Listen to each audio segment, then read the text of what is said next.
1 तिमुथियस 5 बाब 8 आयत।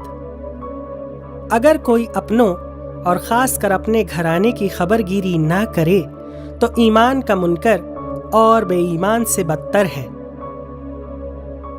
आज का पैगाम उन बहन भाइयों के लिए है जो कुछ वजूहात की बिना पर अपने ख़ानदान और अपनों से दूर हैं।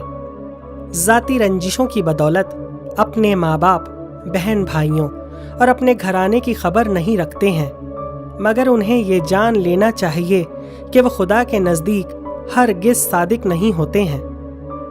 अगर खुदा ने हमें दुनियावी रिश्तों से जोड़ा है तो वो किसी वजह से है, और वो चाहता है कि हम अपने रिश्तों का ख्याल रखें, उनको निभाएं। अगर आपका कोई अजीज़ ज़रूरतमंद है और आप उसकी मदद करने के काबिल हैं तो उसे नज़रअंदाज ना कीजिए। इससे खुदा नाराज़ होता है, बल्कि हाथ बढ़ाकर उसकी मदद कीजिए और अपने ईमान में कामिल हों।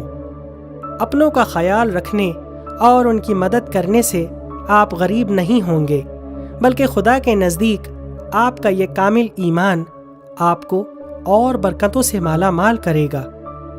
प्यारे बहन भाइयों, अपने बूढ़े माँ बाप का ख्याल रखिए, उनकी खिदमत कीजिए और बुढ़ापे में उनको अकेला मत छोड़िए। वो वक्त हमेशा याद रखिए जब आपको बोलना, चलना, खाना पीना नहीं आता था और आपके माँ बाप उस वक्त में आपको अकेला नहीं छोड़ते थे। अपनों का ख्याल रखकर खुदा के नज़दीक ईमानदार ठहरिए, क्योंकि खुदा बेईमान को पसंद नहीं करता है। आमीन।